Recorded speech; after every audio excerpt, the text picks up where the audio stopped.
What is up, everybody? It finishes at Stamford Bridge, Chelsea 2, Liverpool 2, and a result that doesn't really benefit anybody except Manchester City. I want to have a chat with Paddy and Chris, but before I do, I want to give a shout out to our sponsors of today's Matchday content. We are being brought to you with thanks to Surfshark. Surfshark's an app or web browser extension that allows you to browse the internet anonymously and unlock the world's largest Netflix libraries like the USA and Japan. It also keeps you anonymous and secure from hackers when you're out and about on public Wi-Fi. Surfshark secures your data with industry-leading measures by using uncrackable encryption and the most secure VPN protocols. It's really easy to install. Even an idiot like me was able to install it. And trust me, I am an idiot when it comes to technology. One subscription will run all your devices. You can get 83% off and 3 months additional free by using the code Anfield Agenda at checkout or the link in the description. Right, Paddy, I'm coming to you first, my man. How the fuck did we throw away a 2-goal lead in the first half? Please explain it to me because I'm still scratching my head. Just embarrassing, really. Well, it really came out of nowhere. It was a real bizarre few minutes. That Kovacic goal is just a worldly. I don't think there's any that's beautiful just strike. Yeah. It happened so quickly. I was actually unsure initially, but on review, that was just a banger. There's nothing to do with that. But then, just lackluster to let Pulisic in there. It was a great finish and great play from Chelsea, but just the positioning of the defence was shocking. I don't know where the defence was. I think Van Dijk was the only man in his actual position. Like everyone else was off in Lulu land. It was unbelievable. I don't know how those letting them come in with those 2 goals. That was the end of it. Like we didn't look like scoring ever again after that. Maybe the Salah chance and the Mane chance. We had 2 chances after that, and then we just gave it away and blew it, and in turn gave away the title. And it's gone. That's finished now. I want to try and be positive, Chris, but I've got to go back to that first half situation. Firstly, it was never a free kick for the first goal. Never a free kick. You don't think? The ball was off the pitch before he even made contact with Milner. It was already gone behind for a goal kick. It was a stupid foul, though, Craig. Really stupid foul. He didn't foul him. He ran into him. Either way, we could have defended that better. The second strike from Kovacic, worldly. Nobody saving that. Nothing to do with the second one, though, Chris. I mean, how on earth did we do it again? How many 2-goal leads have we surrendered this season? Look, I'm gonna start this off by saying I don't think we particularly deserve to be in a 2-0 lead. I thought Chelsea were absolutely all over us at the start of the game. First 25 minutes, as soon as Mane scored, I thought we really settled in. And yes, Salah's goal, unbelievable, by the way. I know we'll get onto that even more, but as you said, the first goal, I think Milner was sloppy. Absolutely sloppy. It doesn't matter whether it went off or not. I thought he had quite a good game, actually, James Milner, despite all the slander he got before kickoff. But that was a massive mistake. Doesn't take away from the fact that it was an absolutely unbelievable goal from Kovacic. And then I think we just got dragged out. I mean, I think maybe our defenders thought Salah was going to get to that ball when Rudiger did. But look, it's frustrating, but you have to remember that Chelsea were all over us in that first half. And when we went 2-0 up, I thought we played better against Leicester than we played against Chelsea today, in my humble opinion. I mean, to go off what Chris has said, Paddy, please don't take this as me being rude, but I don't give a fuck if Chelsea were all over us or not. We were 2-0 up, and ultimately we were 2-0 up, and we surrendered that in a mad 5-minute period. I think we can all forgive the first goal because it was just one of those tip your hat moments and say, wow. But the second one, Paddy, what were we at again? And it's no accident that it's down the right-hand side once again that we're opened up. Yeah, I do agree with Chris. You didn't particularly deserve to be up in a 2-goal lead, but at the end of the day, we were in a 2-goal lead, and to surrender that is unforgivable at the level we're playing at. It just really is baffling. The Kovacic one, I write it off. It is what it is, regardless of how it got there. There's no stopping that. But that it was just sloppy positioning and sloppy defensively from I thought, in large part, the whole defence had a bit of an off day today. The whole defence, everyone. Costas was all right defensively, but going forward, that's another story. But yeah, just let them in, just sloppy and just lackadaisical. We just got comfortable in a 2-goal lead and thought the job was done and just let them back in. And unforgivable, and ultimately it's cost us the game today. I want to bring this up, and we will go back right through from team selection right through, but I just want to talk about this because it's a super chat and say thank you. Hi lads, thought the game wasn't suited to Milner, thought he was too slow for the tempo. Clinical again, management let us down. Okay, for me, I have to say I understood why Milner was put in the team when I seen the team sheet. It wouldn't have been my choice, but I understood it. He was in there to give us a bit of solidity, to cover on the left-hand side, and to try and protect the defence. That's how I viewed it, Chris, when I seen the team selection. Yeah, and I don't think you can say Milner was too slow for the tempo. I'd go onto the other side and say Jordan Henderson was too slow. Whenever everything Chelsea had from Joy was down that right hand side. Yes, maybe he's covering for Trent, and that's his job. But blimey, lads, I think Milner gets a lot of unfair slack purely because of his age. And people say, oh, he's too old to play for Liverpool. Look, I thought he was perfectly solid today. Put his neck around, got his body in the way, and that's what James Milner's there to do. Yes, it's frustrating that we couldn't maybe start a Naby or a Jones, but that's how it is. And I think if we didn't have Milner, there's much more likely that we'd have lost that game. Can I be really honest, gents? Mane should have been sent off. Oh no, not for me. No, I don't agree. Not for me. There's no In no what intent. world is a forearm to the face with intent? Because it was intentional. There's no doubt about. No way. Chris, come on. He smashed him with a forearm straight into his face. He didn't mean to do it, mate. There's He absolutely meant to do it. 100% meant to do it. Not for me. I think the timing as well is crucial. The time went up he went up like that. If Mane had gone like this, that's intent. He goes up like that. He went like that, Chris. He went like that. 100% moved his arm towards the face. You can't jump physically and not have an arm out. I'm sorry, I just don't think it was intentional. If it was, red card, but not for me.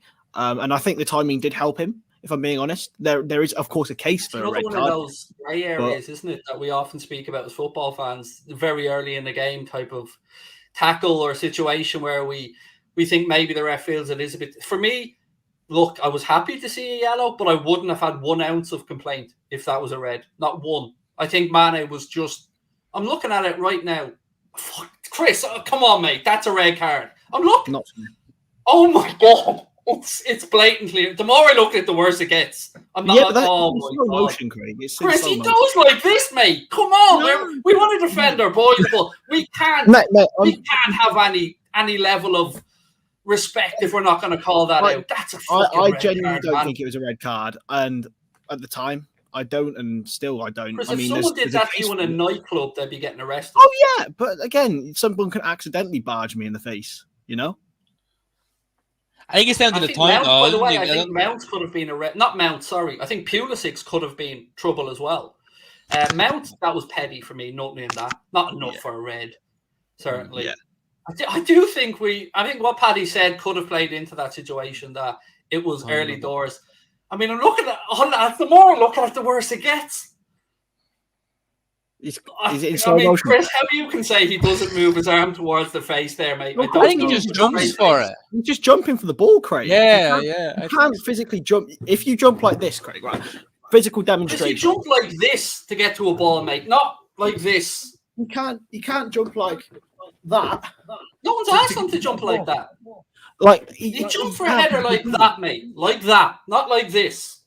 He's tackling. He's committing for the ball. I just can't. I can't get on it. He moved his arm to his face, lads. I want to defend Mane because he's having a bad time, but I mean, I don't think we can have any integrity if we don't call this shit out. And look, if you're genuinely, and I believe you do genuinely believe it wasn't a red, but for me, I think we got really lucky with that. It's a game of opinions, mate. It's a game of opinions, but I genuinely don't think. I'm just hearing feedback, by the way. Yeah, that's not me. Oh, there we go. It's stopped now. But I genuinely don't think it's a red. It's all about how you interpret intent, and I personally don't think he did. Okie doke. I can't change your mind. I can only give you my view and respect your view as well. But absolutely, mate. Look, ultimately, it doesn't matter what any of us say. The ref decided it was a yellow. VAR looked at it and they stayed with the on-field decision. So that wasn't a great start to the game, and Chelsea were all over us, as you said at the very start. But I want to give a shout out to Queeveen today. I thought Queeveen did really well in difficult circumstances. I thought he did really well. It just feels to me like that second half, Paddy, was a bit of an opportunity missed, because at times on the counter, I thought we could have picked Chelsea off, and just one wrong pass, one wrong decision, and we're left ultimately. And this is weird, by the way, lads, because we're all looking at this, Chelsea fans watching as well, and we're all feeling that result doesn't benefit anybody except Manchester City. So yeah, I'm genuinely still mind blown that a referee and yourself, Chris, doesn't think that a red. I'm mind blown on that. I can't get over that. But Paddy, Your initial take, mate, on the first 45 minutes and what we could have done better and what we did well, perhaps. Well, again, I do think Chelsea were the better team in the first half and were unlucky not to be winning. But at the end of the day, we did take the lead. They didn't capitalize on a Trent mistake and Pulisic didn't, but we capitalized on a Chalobah mistake with Mane. I think it was a lovely goal, lovely finish, and then Salah with just a lovely bit of individual stuff with the Trent assist. We just countered well. I just think at that point you just set up, you just defend better, you maybe just relax and don't go so gung ho. I think we probably went for the jugular a little bit, whereas we could have just weathered the storm and tried to get in at least with one goal lead, but to drop both of the goals is just unforgivable. And we just, once it goes 2-0, I think we just get too complacent and lackadaisical in position. And positionally, that's what we need to improve on. Our position, Trent's positioning again. Kanate, I thought was poor enough today.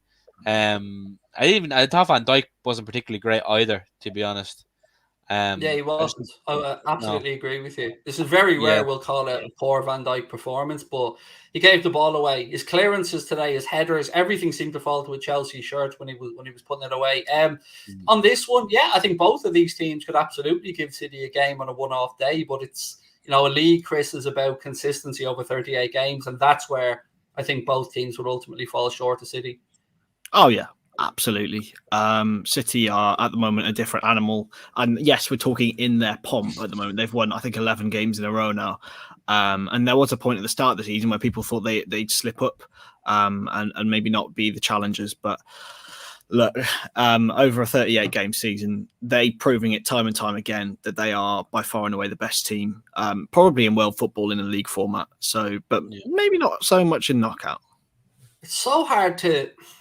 I want to bring up a super chat in a second from Stephen Somerville, but it's so hard, Paddy, to graciously accept this Manchester City squad, because we'll all admit they're a great team. We'll all admit the players are great caliber, but we can't talk about City without talking about how and where the money comes from and how it has changed the landscape. And it sounds salty, but it's fucking tough, man, when you're up against a country.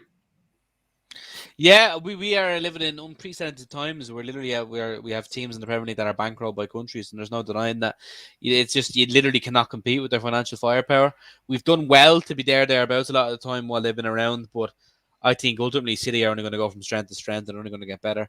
The only hope we have is when Guardiola leaves, they can maybe have a down period, but they'll just get the next best thing, won't they? So it's hard to compete against, and it's hard to be like in this position in January, having a few points dropped and already conceding the title in realistic terms.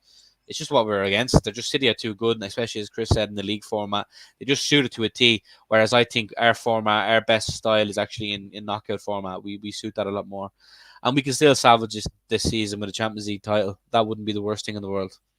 Absolutely.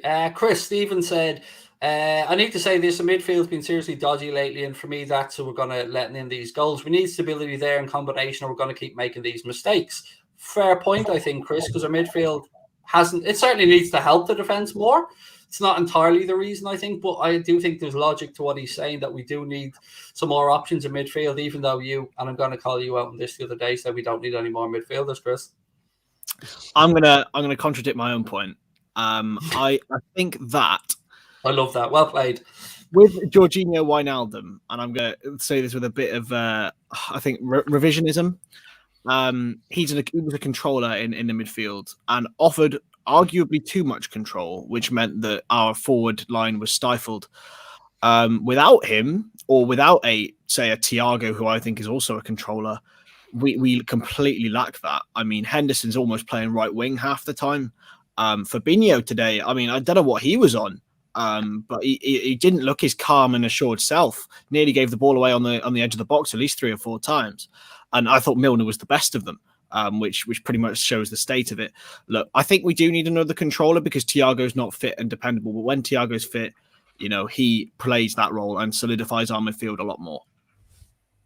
Paddy, you worried, mate, with the fact that we've still got Minamino working his way back from injury, Origi still out injured, Mane, Salah off to the AFCON, Bobby at this moment has COVID, and we're running out of attacking options as well, mate. And this is the time where we needed any depth that we had in attack to come to the forefront, and unfortunately, we're struggling again.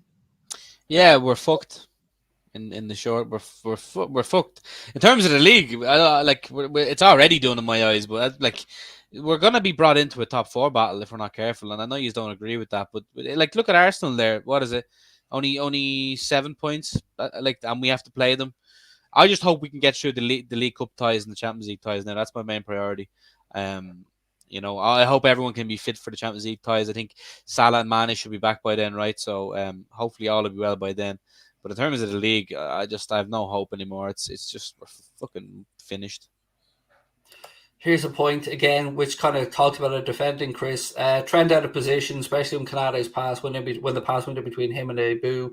Felt like the high line did give Chelsea a few chances. And we are insistent on the high line, and I think if anything, Chris, in the fact that we've got VAR in football now probably gave Klopp even more reason to use the high line, because he feels like if our decision making is correct, it'll be picked up on when they check for the offsides. But it's a fair point there in the chat. I think he's made some great points with regards to why we're creating or why we're giving up these chances. I think the high line is beneficial in ways that people probably don't see.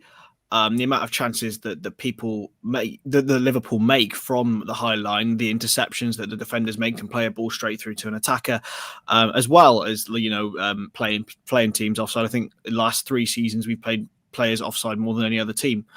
It does also, if players play well, like Chelsea did today, it's easy to get through. And sometimes you just feel if Pep Linders had shouted to Virgil, drop 10 yards when Chelsea were coming forward at the end of that first half, maybe that would have been more suitable. But that is a difficult thing to do. And I think it's something that Jurgen Klopp will stick with and will be persistent with. And that's why you have to be. I want to just give a shout out to the Chelsea manager, because big call, Paddy, to leave out Lukaku in a game where he could have been a difference maker. So fair play for having the guts to actually make that stand and leave him out. Yeah, and it's the right decision. I don't think Lukaku should ever play for Chelsea again. Making comments like that with your parent club is just childish shit. I don't know what he's doing. I don't know what he's thinking about doing. It's going to be hard for him to get back in there under Tuchel. Tuchel's going to feel betrayed under that, and he's going to have to worm his way back in. I don't know. It's really strange behavior from Lukaku. He wanted to come back to England and prove himself that he could do it again, after all the sticky out at United. And I am a big admirer of Lukaku as a footballer. Ironically, because he's played for all our rivals, but I like his Belgian side, the way they play, and he seems to be a great footballer. He obviously is, but this stuff in the comments is bizarre, and fair play to Thomas Tuchel for sticking to his guns and dropping them. On this one, I mean, Tracy said, can we all just be proud of our team? Always proud of them, Tracy, always. But ultimately, there's very little room for manoeuvre, Chris, or mistakes in this title race because of where the level and the competitive nature that we have against City. You can't really drop any points. 2 losses and we're already talking about the league being gone. It's mad. It is. I mean, on the face of it, you remove context from this game. Going to Chelsea without, our first choice goalkeeper, one of our first choice forwards, and a lot of our first choice midfielders out, you think, a point isn't actually a bad result against second place Chelsea. But then you realise you've got Manchester City, and it's even when you're 2-0 up, it's assumed as a poor result. And it has to be, you have to put everything in context. But it's more than frustrating. We're all proud of this Liverpool team. We're all ecstatic that this is probably the best, period we'll ever have. It's about achieving what this team should achieve. And that's the frustrating thing, because it might not happen. Paddy, if I was to ask you, and look, keep the AFCON out of this with your thought process, but if I was to ask you one area of that pitch right now that Liverpool need to go out in January and fill out, what would it be? What would the area be? And look, again, we'll have the lads back in February, but what part of the team? I'd probably still go forward myself, but midfield and forward. We need more midfield depth than I think, and forward line for sure, definitely. Bring it I'm sure we'll get on to it, but the subs in the second half just shows us our forward. I think taking off Jota was a baffling decision, and putting on Oxlade-Chamberlain down the middle. Once he came on in that position, it's we aren't scoring. At one point, we only had one attacker on the pitch, I believe, in Salah. The rest was all midfielders, really. It was Jones, it was Ox, it was then in the midfield three. Only Salah isolated out in the right. How in any world are you meant to score there? Like, you can't just bring on an attack, a midfielder, and hope he does a madness and score a goal. Our depth from the forward line is still it's absolutely appalling. Even with if everyone was available, it's still appalling. And it's nowhere near good enough to win titles, to be honest. Because look at what we're dealing with. Like City's second team could have beaten us there today, the way we played and stuff. It just shows you how good they are. I mean, I agree with regards to the changes. I don't know. I don't know what he thought Alex Oxlade-Chamberlain was going to do that Diogo Jota wasn't able to do in that kind of deep lying 9 position, if you want to call it that. And I actually don't think that the substitutes, Chris, today from Pep Linder is not really his fault, but I don't think they impacted the game at all when they came on, any of them. No, but at the same time, I thought Keita came on and looked quite tidy. That'd be as far as I go. But there was what else was? Bring your dildo off, mate. That's not me. What was Pep Linders going to do? I mean, looking at that bench, 9 players out, injured, COVID, or suspended. What else could he do from those substitutions? There was literally no attacking options on the bench. You either leave them all on and watch them get tired, which I think they all were, or not. You know what I'm saying? Yeah. Chris, your mic is doing a madness, Chris. I wonder why. You got your vibrator on? Is he close? Is that what's going on? What is it vibrating? It's like feedback, like food. It's feedback. It's like, remember the old days when mobile phones used to make microphones and stuff. I thought you were just muting me because of my opinions. No. Just on the microphone issue this time.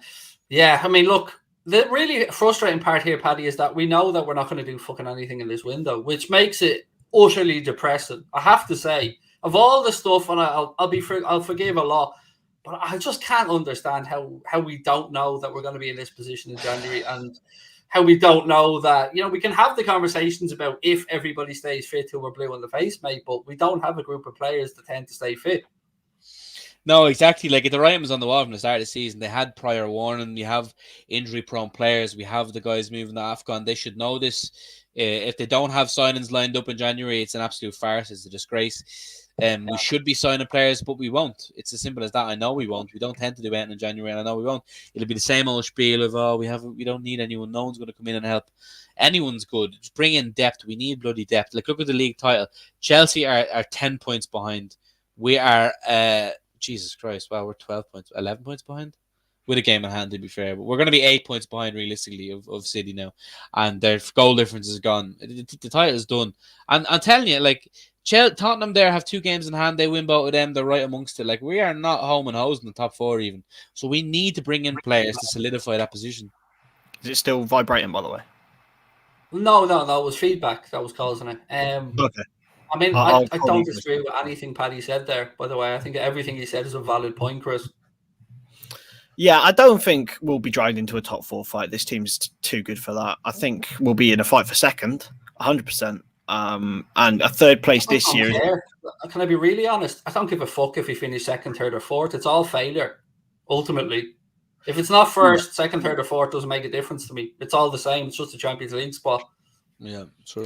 It's true. It's true. I mean, if we're looking in the eyes of FSG, it's prize money, but that's about it. That's all. That's the only. Don't get me started on those minge bags, mate. Don't even get me started right now on those lads and their lack of spending money. I mean, Paddy, how often do we have to be lied to, mate, and talked about? Because I don't believe for 1 minute that Klopp believes what he says. I understand why he comes out and says it, because he has a group of players there that need his support and that he has to manage a tough situation. I get it. I understand why Klopp comes out and says it, but I hope, Paddy, behind the scenes, that his phone is melting now onto John W. Henry, telling him to get the finger out.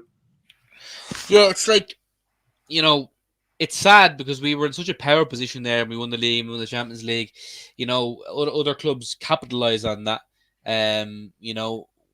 We win the Champions League and we sign Adrian and Sepp van den Berg and stuff like this. It's just like other clubs capitalize. We don't. They're not providing the money they needed. Like, our squad is thin, bare.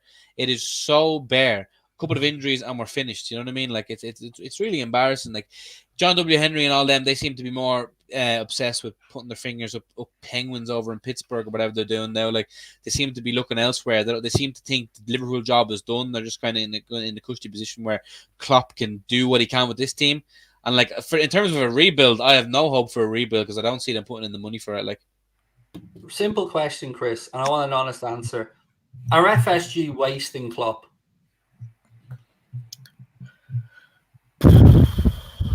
Yes. That's it. That's all I can say. I mean, maybe, you know, Jurgen has his own faults, and we all like hail him as our messiah, but he does have his own faults. He's extremely loyal, and he loves his own players. But you can't tell me that Jurgen Klopp wouldn't want a Federico Chiesa 2 summers ago, or I don't know, anyone in this January window to help with the AFCON thing. You can't tell me Jurgen Klopp's a football man would think that.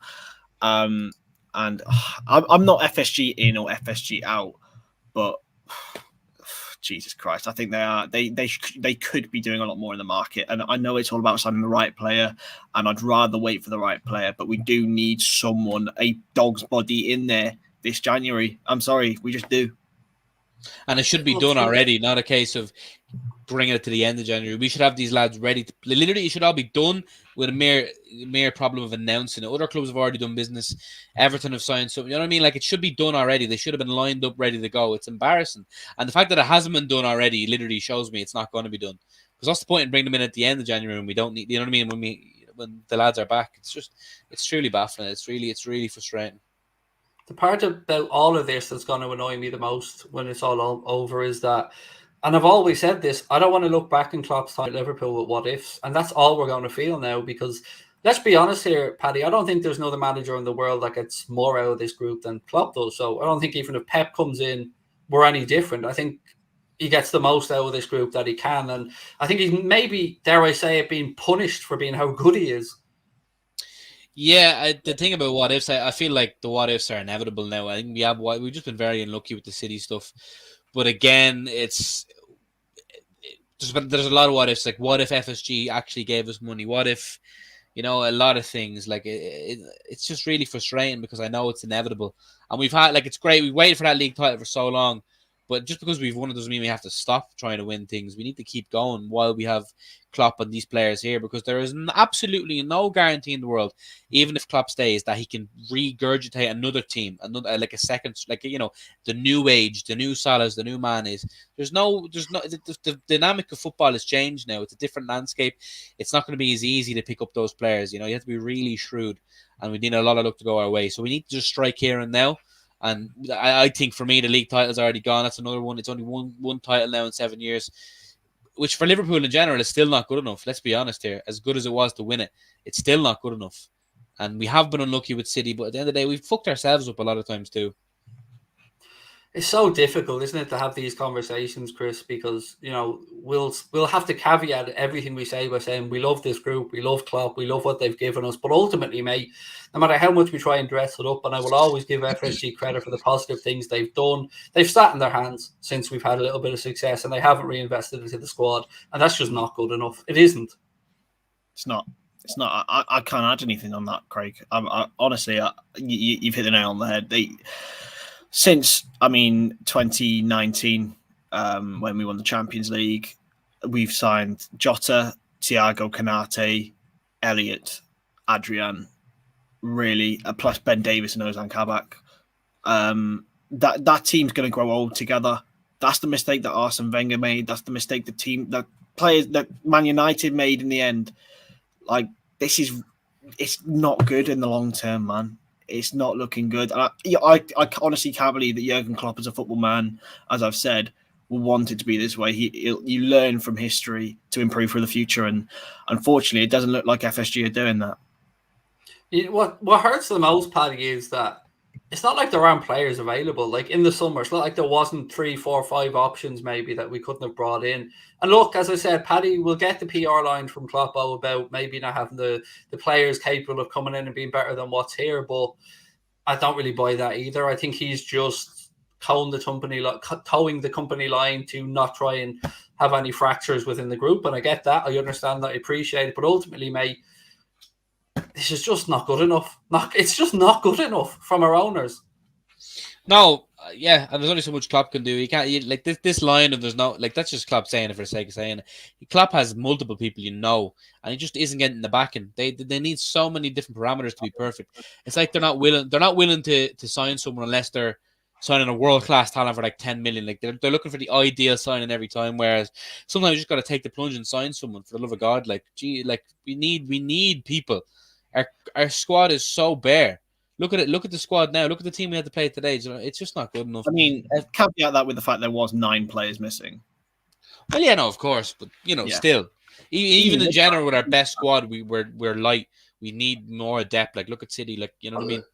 Let's be honest. Like 9 players missing, fair enough. So if Alisson's in there today, if Matip's in there today, Bobby's going to be on the bench most likely. If we're being honest, Jota was probably going to start the game. So I don't really see how we would have had many other, maybe Origi. And players to bring on, Craig. We moaned about the substitutions. Players to bring on. That's the thing. Like you put Bobby Firmino in there, he does better than Oxlade-Chamberlain. However much it pains me to say it, he wasn't good today when he came on. He's not a false 9, lads. And as soon as he did come on, all hope drained of scoring a goal. But it's a massive difference adding those 9 players back into that squad. Even throwing Divock Origi on today, he would have been the first man on if he was fit today. You put it in that perspective, and that's how much the impact was. But I do agree, even with all those players fit, the squad's not deep enough to compete with Man City. And is anyone's squad deep enough to compete with Man City? Who knows? Can I put all my cards on the table here and be really frank and honest? I'm going to pain in my bollocks with the Thiago situation. I really am. I love him. I love him dearly, but I'm sick of him not being there when we need him. Yeah, it's too often. I'm sorry, it's just too often, and what looks like innocuous injuries end up dragging out for 3-4 weeks at a time. 2 games that we would have absolutely had a much better chance in, Paddy, if Thiago was in at Leicester and Chelsea today. And look, I don't care if he's played 50 games before this. Ultimately, in the time where we need bodies, and this isn't about his COVID, he couldn't help that. But again, another injury, another strain, another knock. It's soul destroying. Yeah, it's with Thiago, it's a tough one. I think we knew what we were getting though when we bought him. He's always had kind of injury problems, he's proven over his career he's never been able to stay fit for a whole season. It's just unfortunate the times he's chosen to have, the times he's been out has been the crucial times where he would have killed for him. And it's just so frustrating to have a world-class footballer not available like that. But it's just we've been very unlucky again. But it's enough excuse. We need everything to go perfect and to compete with Man City. That's the problem. Like they are such an animal, and I'm sick of saying fucking Man City. And I'm sick of this. But it's just the way it is. They are such a freak of nature that it's just hard to compete with them. We need everything to go perfect, and it's not going perfect. And it's just we're in a bad way. This is so true from Ben, Chris, isn't it? City could lose 4 or 5 players, still have a world-class squad. That's how good and deep their squad is. I think Ben's spot on. Yeah, 100% agree. I mean, on Thiago, I mean, I have a look at his injury record on Transfermarkt. I mean, he had that injury of COVID. Is it going again? A little bit of static. I love it though. It's beautiful. Oh, Jesus Christ! This bloody microphone. We'll buy mics together. We'll get 2 for 1 deal. I'm getting a new one. I've got a new one coming actually. Well, let's give us your Thiago propaganda anyway, Chris. Go on, try and explain to me why he's not a problem. 23 days out with COVID, 2021. Then he had that horrible challenge with Richarlison. He was then fit for the rest of the season. Calf injury, September 18th, was at Leeds, I believe. 43 days out, that's a month. That's frustrating. And then he came back in October 31st. Then he got injured December 19th. I mean, actually, his injury record has improved since going to Liverpool. So obviously, these new I know it's crazy. I don't even know where to go with that. Exactly. Exactly. The season before that, he picked up 3 month-long injuries. The season before that, 1 month-long injury and 2 week-long injuries. They knew what we were getting, okay? And all this call for say buy a player. We did. We bought a world-class player knowing the risks. Yeah, but we bought him on the cheap. Let's be honest. We did. I still think it's sound. It's a sound. Yeah, like no problem with the price tag. I don't know. I don't know where to go, who to take, or where to aim my frustrations at right now. But Yeah, it's I difficult. think at the same time, we're saying how much of a terrible place we're in. We are in third place. You know, I've known teams in 9th or 10th, and I know it's relative frustration. But look, just think about where we were last year, I suppose. Look, what gets me, Paddy, You is were that first last year. Well, yeah, think about where we were in February, March last year. What gets me, gents, is that we're talking about our owners and we're talking about penny pinching like we don't have the money. We have the capability to go out and spend money. We 100% could drop 150 or 200 million there on players. Yeah, maybe a little loan. Yeah, it might put a bit of pressure on for a little bit, but Paddy, it can be done. We can absolutely access the funds to do it. They just choose not to. I just want new owners. Can the country take us over, please? People say they don't want that. I want to be bankrolled by a fucking country.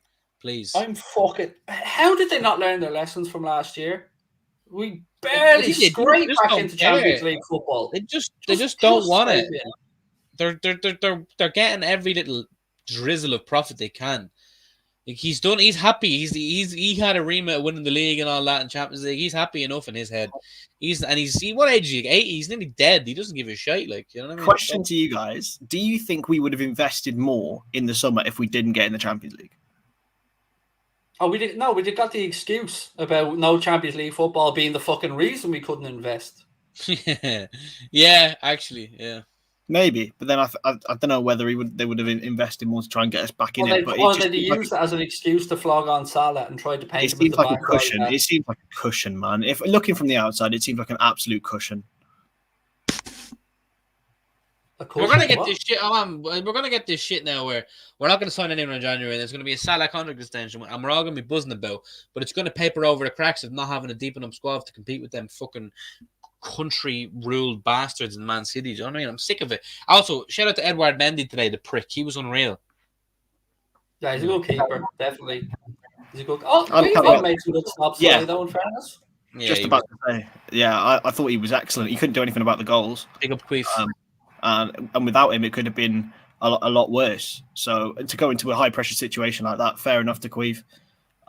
Is he better than Bazunu? Probably not, but I know you Irish guys will be buzzing with that. Bazunu is actually better, way better, unfortunately. But not bad to have. Ireland always have good goalkeepers, though. We've always had good goalkeepers. I think ultimately, gents, no matter what I say, what Paddy says, what Chris says, what the chat says, I think we're all in agreement now. Owners need to spend or fuck off. I'm sorry if that sounds blunt, but that's where I'm at. Because we have a world-class manager, and people will use the argument, Paddy, that they gave us the world-class manager. No, they just got a good manager. They went out there and got a manager. Me, you, Chris, Izzy, the dog, anybody could have went out there and said Klopp was the right choice. That wasn't, a brainwave. So for me now, it's time to put up or just fuck off at this point. Honestly, I'm done with it. We either need to compete and use every tool at their disposal, financial and otherwise, or they need to come out and just admit that they are happy to just get Champions League football and the riches that come with it every single season. Yeah, I agree. They need to start, but they have another summer maybe, and then if they don't put up, fuck off, like they'll be chased out, and rightfully so. Anything different, Chris? Any other perspectives? Any common sense side to this? I think it's a weird one because you can't say we need to get new owners because the owners have full control of the club. It's their decision whether they want to sell or not. Especially when they're continuing to make a Liverpool a cash cow. To be honest with you, I don't want them to stay. I want us to be, competing financially with Manchester City. What the likelihood of it? I don't want to get anyone's hopes down or anything, but I just don't see them leaving. While Liverpool are this good, and by this good I mean getting in the top four, they're not going anywhere. Why would they want to sell? Why would they? For me, they don't even need to fucking sell. That's the annoying part of all of this is there's an ability there to spend money and we're just not using it. That's what I don't get. I can't get my head around that. I have nothing against the owners personally. I couldn't give a shite. If they start backing the manager, great. But ultimately, we are not using every tool at our disposal to fight against Manchester City and fight against other clubs who are coming up and spending money.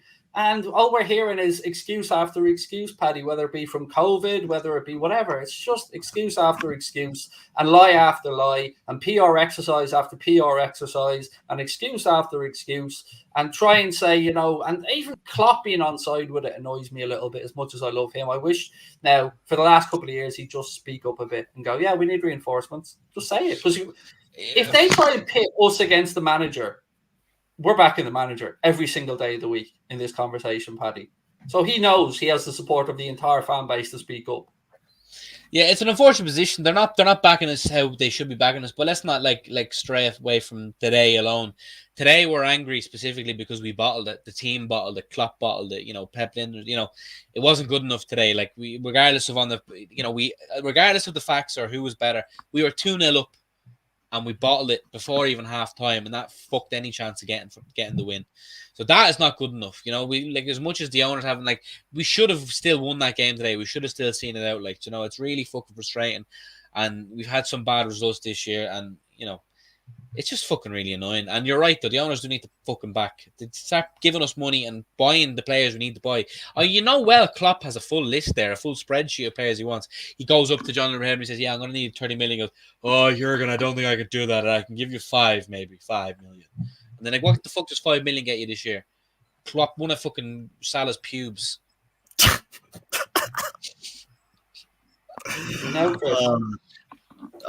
Mate, it's I actually think we played a lot better against Leicester than we did today. I think the issues were more deep-rooted today in a game where we didn't have our full-strength side and we didn't... I don't know, mate. I'm trying to justify this team. I think they are, you know, still world-class in a 90-minute period. And, you know, to go 2-0 up against a very good team again in Chelsea is, you know, decent. Oh, no, another bit of feedback. But to throw it away, is the mentality gone? Guys, I don't know, because there's been so much this season of throwing leads away. Brentford, another example, getting level against West Ham and not pushing on. Milan, Atletico Madrid, 2-0 up in all these situations and then taking their foot off the gas. I mean, they have to be responsible a little bit for this. I don't know. I just feel so angry, man. Soul destroyed now because outside the League Cup semi-finals, we're going to be just treading water now to the Champions League's back. Can I tell you, like, if we play like that against Inter Milan, like, there's no guarantees we beat them either. Like, you know what I mean? We're not in great form here. And Inter Milan are boss in Serie A, and they've just won. You know what I mean? Like, we can't take that for granted. Like, there's no guarantee we beat Inter Milan over 2 legs. Like, we're playing shit because you've got no French, and if you want some, I'll give it you.